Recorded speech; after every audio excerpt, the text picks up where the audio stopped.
Hello guys, कैसे हैं आप? मुझे लगता है कि आप अच्छे ही होंगे और बहुत ही अच्छा दिन है आज का। आज मैं अपने स्टूडेंट शिवपूजन चौहान के यहाँ इनसे मिलने आया था। इनसे मिला और बहुत ही अच्छा लगा मुझे मिलकर। ये एक इंटर कॉलेज शीतला देवी इंटर कॉलेज में पढ़ाते हैं, साइंस के टीचर हैं और इनकी जो एजुकेशन है वो एमएससी केमिस्ट्री प्लस बीएड है। तो आज हम इस वीडियो के माध्यम से जो बोर्ड के विद्यार्थी हैं, जो 2022 की बोर्ड की परीक्षा देने वाले हैं, उनको साइंस जो विज्ञान जो विषय है और ये केमिस्ट्री पढ़ाते हैं, केमिस्ट्री और विज्ञान के पेपर के बारे में डिस्कस करेंगे। उस पर चर्चा करेंगे कि विज्ञान का जो पेपर होता है बच्चों को किस तरह से उसको हल करना चाहिए जिससे कि परीक्षा में उनको अच्छे नंबर प्राप्त हो सके। तो इस बारे में ये बताएंगे। तो शिवपूजन जी, आप मुझे बताइए कि जो बोर्ड की परीक्षा सन 2022 में विद्यार्थी देने वाले हैं, उनकी बोर्ड की परीक्षा की डेट भी घोषित हो चुकी है। 24 मार्च से शुरू होंगे और 12 अप्रैल तक चलेंगे।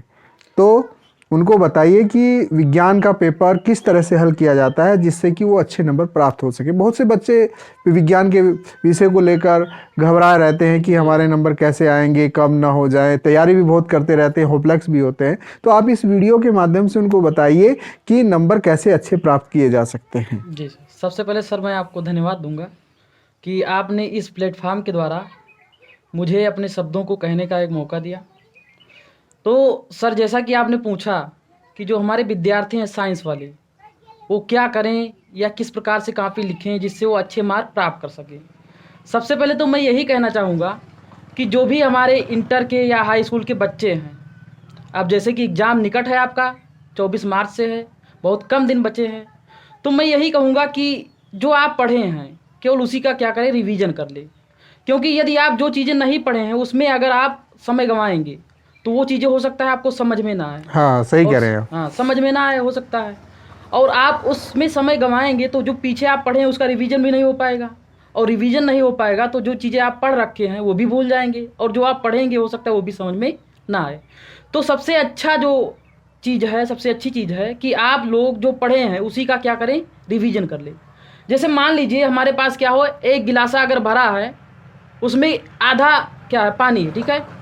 तो आधा पानी है और आधा खाली है। अगर किसी को हम दिखाएंगे तो लोग यही बताएंगे, कुछ लोग तो बताएंगे कि इसमें आधा भरा हुआ है और कुछ लोग बताएंगे आधा क्या है, खाली है। सही कह रहे हैं। तो आप लोगों के अंदर एक पॉजिटिव एनर्जी होनी चाहिए। आपको हमेशा ये देखना है कि गिलासा जो है आधा भरा हुआ है, ठीक है। उसी प्रकार आपका नॉलेज है। जैसे परीक्षा आपकी निकट आ गई है, आपने कुछ टॉपिक अच्छे से क्लियर कर ली है, कुछ टॉपिकें आपको नहीं आ रही हैं, ठीक है। तो जो टॉपिकें आपने क्लियर कर ली हैं उनको क्या कीजिए, आप बार बार रिवाइज कीजिए। जी, और हाँ, उसी सही से कह आप रहे क्या हैं। रहिए, संतुष्ट रहिए, क्योंकि वो टॉपिकें आपको अच्छा नंबर दिला सकती हैं। जो हाँ। टॉपिकें कठिन है या नहीं आ रही हैं, अब परीक्षा आपकी निकट आ गई, उस टॉपिक में बाझेंगे तो आप क्या हो जाएंगे, डिस्टर्ब हो जाएंगे मेंटली। तो अगर आप डिस्टर्ब हो गए तो आपकी परीक्षा क्या हो सकती है, सही नहीं होगी। तो मैं बस इतना ही कहूँगा कि जो टॉपिक आप लोग पढ़ रखे हैं अच्छे से, आपको तैयार है, उतने में संतुष्ट रहिए और उसी का क्या कीजिए, बार बार रिवीजन कीजिए। और अच्छा शिवपूजन जी, मैं आपसे एक क्वेश्चन करना चाहता हूँ कि जैसे बच्चे साइंस का पेपर देंगे, केमिस्ट्री का पेपर देंगे, तो उनको कौन सा टॉपिक पढ़ना चाहिए कि जो परीक्षा में ज़्यादा आता है जिससे वो अच्छे नंबर प्राप्त कर सकें। जैसे न्यूमेरिकल टाइप करना चाहिए या थ्योरेटिकल टाइप करना चाहिए, बायोलॉजी का पैटर्न को ज़्यादा करना चाहिए। तो ये आप मुझे बताइए। देखिए, जैसे सर फिजिक्स में जो है जी, उसमें न्यूमेरिकल ज़्यादा आते हैं। अगर कक्षा 10 की बात करें हम तो फिजिक्स में न्यूमेरिकल ज़्यादा आते हैं। केमिस्ट्री में तो थ्योरी आएगी आपका, या रिएक्शन वगैरह आ जाएगा। जी। बायो में आपका टोटल आपकी क्या आएगी, थ्योरी आएगी। जी। तो जैसे मान लीजिए आपको न्यूमेरिकल आ रहा है तो आप क्या कीजिए, फिजिक्स की तैयारी अच्छे से कीजिए। अगर न्यूमेरिकल नहीं आ रहा है तो आप क्या कीजिए, फिजिक्स को छोड़ दीजिए। अभी उसमें जो थ्योरी है, थ्योरी वाला पार्ट, उसको क्या कीजिए, पढ़ लीजिए। जैसे मान लीजिए कुछ नियम वगैरह है, ओम्स लॉ वगैरह है, जी। इसको आप अच्छी से तैयार कर लीजिए। जी। इनको तैयार करने के बाद केमिस्ट्री में जो थ्योरी है उसको तैयार कर लीजिए। तो अभी न्यूमेरिकल की बात करें कक्षा 10 में, तो न्यूमेरिकल केवल फिजिक्स में आता है भाई, जी। और केमिस्ट्री या बायो में न्यूमेरिकल ना के बराबर आता है। जी। तो यदि आपको न्यूमेरिकल आ रहा है तो अच्छी बात है। अगर नहीं आ रहा है तो आप क्या कीजिए केमिस्ट्री की और बायो की तैयारी अच्छे से कर लीजिए, क्योंकि ये भी आपके प्लस पॉइंट हैं, क्योंकि तीनों सब्जेक्ट में बराबर नंबर आपको मिलने वाले हैं। जी तो यदि आपको न्यूमेरिकल मान लीजिए नहीं आ रहा है, तो आप क्या कीजिए, केमिस्ट्री और बायो पर ज़्यादा फोकस कीजिए। और फिजिक्स में जो इम्पॉर्टेंट है, जैसे ओम्स लॉ हो गया या अपवर्तन परावर्तन, इन सब के नियम हो गए, ये सब आप क्या कीजिए, एक बार जी देख जी लीजिए। जी जी तो इससे नंबर आपके अच्छे आ सकते हैं। जी। जी सर। तो ये, और मैं ये भी कहना चाहूँगा इस वीडियो के माध्यम से, आप बताएंगे कि जैसे बहुत से बच्चे के न्यूमेरिकल नहीं आ रहा है और वो कोचिंग भी के स्कूल में प्रॉपर क्लास चली ही नहीं है इस बार कोरोना की वजह से। 16 अगस्त से शुरू हुआ था, फिर बीच में ओमिक्रॉन आ गया, इससे भी क्लास नहीं चला, स्कूल बंद हो गया 1-1.5 महीने के लिए। इससे बच्चों की प्रॉपर क्लास भी नहीं चली और उनको सही गाइडेंस भी नहीं मिला और टीचर के द्वारा उनको अच्छा संपर्क भी नहीं हो पाया। तो मैं आपसे ये पूछना चाहूँगा कि बच्चे जो जिसको न्यूमेरिकल नहीं आता है, तो वो थ्योरेटिकल टाइप पढ़ने के ज़्यादा पढ़े हैं, यही माना जाएगा ना? अगर न्यूमेरिकल नहीं आ रहा है तो न्यूमेरिकल में देखिए, न्यूमेरिकल जो है हाई स्कूल का न्यूमेरिकल वैसे इतना टफ नहीं है, केवल कुछ फार्मूले हैं, आपको उसको क्या करना है, एक बार रिवाइज कर लेना है, बाकी सारे न्यूमेरिकल उसी से लग जाएंगे। जैसे मान लीजिए आपका चैप्टर है परावर्तन और अपवर्तन, जो प्रकाश से रिलेटेड है, तो उसमें 2 फार्मूले हैं, एक लेंस का और एक दर्पण का। जी दर्पण का जो फार्मूला है 1/f = 1/b + 1/u, जी इससे न्यूमेरिकल आना ही आना है। अब आपको यदि ये फार्मूला क्लियर है और आपको ये भी पता होना चाहिए कि कहाँ f की वैल्यू प्लस में रखते हैं, कहाँ माइनस में रखते हैं, v की वैल्यू कहाँ प्लस में रखते हैं, कहाँ माइनस में रखते हैं, u की वैल्यू कहाँ हम प्लस में रखते हैं, कहाँ माइनस में रखते हैं, तो आप न्यूमेरिकल आसानी से क्या कर सकते हैं, लगा सकते हैं। बस आपको क्या आना चाहिए, सॉल्व करने की जो प्रैक्टिस है वो होनी चाहिए। जो आप कक्षा 6 से लेकर 8 तक में मैथ में जो पढ़े हैं, वही टोटल आपको यूज जी करना होगा। जी बाकी आप क्या कर सकते हैं, न्यूमेरिकल केवल फार्मूला आपको याद है तो न्यूमेरिकल लग जाएगा। जी सही सही बता रहे हैं आप। और मैं एक और क्वेश्चन मेरा आपसे है कि जैसे बच्चों को आप पेपर में जिस तरह से लिखना है उनकी उसका तरीका बताइए, और जिससे कि वो अच्छे मार्क्स प्राप्त कर सके पैटर्न के अनुसार। जैसे कि बहुत से बच्चे ये होते हैं कि जैसे एक क्वेश्चन का, जैसे कोई हमारा साइंस का जो पेपर होगा उसमें फिजिक्स का पार्ट होगा, केमिस्ट्री का होगा और बायोलॉजी का होगा, ठीक है। उसमें शायद कितने क्वेश्चन आते हैं ये भी बताइए बच्चों को, और किस तरह से क्वेश्चन को अटेम्प्ट कर लें। और कोई एक क्वेश्चन सोल्व करना है तो उसमें 2 लाइन छोड़ दें और फिर उसके बाद दूसरा क्वेश्चन हल करें। क्वेश्चन को उतारने की शायद जरूरत नहीं होती है ना, जी जी सर। क्योंकि उसमें बच्चों का समय ज़्यादा चला जाता है। और यदि वो डायरेक्ट आंसर लिख दे, जैसे हमारे पास पहला क्वेश्चन है, पहला क्वेश्चन शायद लगता है मुझको ऑब्जेक्टिव आ जाता है सर, यस सर, है ना। और फिर दूसरा क्वेश्चन वेरी शॉर्ट क्वेश्चन होता है, उसको सिर्फ एक ही उसमें लिखना। तो आपको पेपर में क्या करना है कि अपना टाइम कंज्यूम करना है, टाइम को बचाना है और पर्सन को नहीं उतारना, सिर्फ डायरेक्ट उत्तर ही लिखना होता है ना, यही सही रहेगा ना।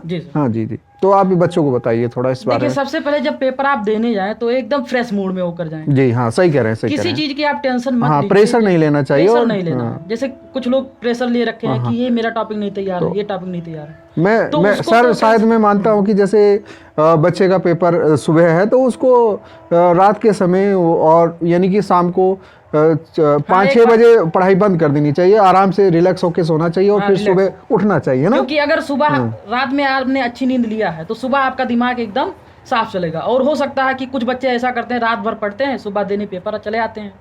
तो उसमें क्या होता है, दिमाग आपका क्या है, जब आप अच्छे से नींद नहीं लेंगे तो आपका दिमाग क्या हो जाएगा, रुक रुक कर चलेगा, तो वहाँ पेपर आपका गड़बड़ हो सकता है। रही बात कि हम कैसे लिखें, तो बच्चों के लिए मेरी एक राय है कि जो आपको कॉपी जब दी जाए तो क्वेश्चन ज़्यादा से ज़्यादा ना उतारने पर ही फोकस करें, क्योंकि कुछ बच्चे होते हैं जो क्वेश्चन उतार के फिर उत्तर लिखते हैं। आप सीधा सीधा लिखिए। जैसे मान लीजिए आपका पहला क्वेश्चन है बहुविकल्पीय, तो प्रश्न नंबर 1 का उत्तर लिख दीजिए। मान लीजिए पहला प्रश्न है, उसमें कौन सा, मान लीजिए का है, का कौन सा उत्तर सही है वो लिख दीजिए। बस आपको पूरा प्रश्न उतारने की ज़रूरत नहीं है। और कुछ बच्चे गलती ये करते हैं कि उसमें जो है कॉपी में कटिंग काफ़ी कर देते हैं। तो आप लोगों को क्या करना है, कॉपी में कटिंग नहीं करना। हाँ, सही और ज्यादातर आप जो कोशिश करें उत्तरों को लिखने की, वो सीरियल वाइज लिखें। जी जी, सही सीरियल वाइज लिखने से एग्जामिनर को भी चेक करने में आसानी रहती है। हाँ जी सर, मैंने सुना है जैसे आप कॉपी चेक करने जाते हैं, मैं भी जाता हूँ, मैं मैथ्स की कॉपी चेक करता हूँ, सर साइंस की कॉपी चेक करते हैं, तो बहुत से बच्चे जब कॉपी मैंने देखा बहुत सारी कॉपियों में चेक करते हैं कि वो एक जैसे दूसरे का यहाँ पे किए और तीसरे का खा वहाँ पे लिखा, लेकिन उसका नंबर नहीं लिखा। तो इससे क्या होता है कि एग्जामिनर को कॉपी चेक करने में परेशानी होती है। ये उसमें परेशानी ये होती है एग्जामिनर को, जैसे मान लीजिए आप का लिख रहे हैं अति लघु उत्तरीय का, जी। और खा आपने लिख दिया दीर्घ उत्तरीय का, जी जी तो वो एग्जामिनर सोचेगा कि ये जो खा लिखा गया है वो अति लघु उत्तरीय का है, तो जी, अगर जी। 5 नंबर का है तो तो वो- आपको अति लघु उत्तरीय का 1 नंबर ही उसमें दिया जाएगा। तो जी। ये गलती ना करें, सीरियल वाइज लिखेंगे तो एग्जामिनर भी, हाँ हाँ हाँ एग्जामिनर को आसानी रहेगी चेक करने में, और आपको नंबर भी अच्छा से अच्छा मिलेगा। जी जी हाँ। और मेरा ये भी मानना है कि जैसे आप क्वेश्चन पेपर आपको मिले तो पहले उसको सावधानी पूर्वक हाँ, पढ़ना चाहिए, एक हैं? बार पढ़ना चाहिए हाँ। पूरा। और दूसरा ये है कि जैसे क्वेश्चन पेपर आपको मिलेगा, कॉपी मिलेगी, उसको चेक कर लीजिए। और दूसरा ये भी है कि जब पेपर मिलता है तो आपको उस पर कोई टिक नहीं करना है ना? जी, टिक, जी। बहुत से बच्चे टिक कर हाँ, देते हैं। पेपर पर टिक नहीं करना। हाँ, तो ये मैं मानता हूँ कि ये नकल के संदेह में जाता है शायद। जी, जी सर। हाँ हाँ। तो क्योंकि इसलिए वहां यदि बैच आए तो आपको हो सकता है डिस्टर्ब कर सकते हैं एग्जाम में। तो यदि आप पेपर आपका एकदम साफ है, सुरक्षित है, तो आपको कोई डिस्टर्ब करने वाला नहीं है। तो आप डिस्टर्बेंस से बचने के लिए आप जो है पेपर पर कभी भी टिक वगैरह मत लगाइए, क्योंकि आपने टिक लगा दिया, एग्जामिनर पहुंचा जो चेक करने वाला है वो आपको उठाएगा, जी, जी। 2-3 मिनट आपसे ले लेगा। हाँ, आपका समय दिमाग आपका जो है खराब होगा, डिस्टर्ब तो इस तरह से ये मत करना ऐसा- चाहिए ना। ऐसा नहीं हाँ, करना हाँ, जी चाहिए। जी जी जी। जी सर। तो गाइस, प्रिय छात्रों जो बोर्ड के एग्ज़ाम के पेपर देने वाले हैं 10th और 12th के, तो मैं आज अपने सर से मिलने आया था। तो इनसे मिलकर मुझे बहुत खुशी लगी। उनके भाई शिव पूजन चौहान से भी मिला, पूरे परिवार से मिला। तो मैं सर से मैंने कहा कि चलिए एक बच्चों को अच्छा एक संदेश दे दें। बोर्ड के एग्ज़ाम शुरू होने जा रहे हैं, उनकी परीक्षा हैं, तो साइंस के पेपर को कैसे हल करें, अच्छे नंबर कैसे प्राप्त कर पाएँ। तो सर ने जो एक्सप्लेन किया है आप उसको फॉलो करिए। और मेरा तो यही आशीर्वाद है कि अब 2022 की जो परीक्षा होनी है, विज्ञान का पेपर होना, उसमें आप सभी छात्र अच्छे नंबर प्राप्त करें। सर के मार्गदर्शन के बताए हुए मार्गदर्शन पर चलें, तो प्रेशर होके पेपर ना करें। और तैयारी कम समय बचा है, तो जो आपको अच्छा इंपॉर्टेंट टॉपिक सर ने जो बताया जिस तरह से उसको फॉलो करिए, अच्छे नंबर प्राप्त करेंगे।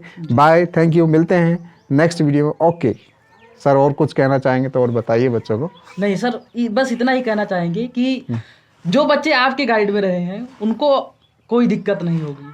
सर का यूट्यूब चैनल भी है, संदीप नोडियाल मैथ्स के नाम से। आप यूट्यूब पर इसको सर्च कर सकते हैं, इसको सब्सक्राइब कर लीजिए। सर हर रोज़ जो है वीडियो डालते रहते हैं। तो सर की जो बातें हैं यदि आपके दिमाग में बैठ जाएंगी तो आपको जो है अपने जीवन में कोई भी समस्या नहीं होगी। बस मैं इसी वाणी के साथ विराम देता हूँ। धन्यवाद। Okay, thank you.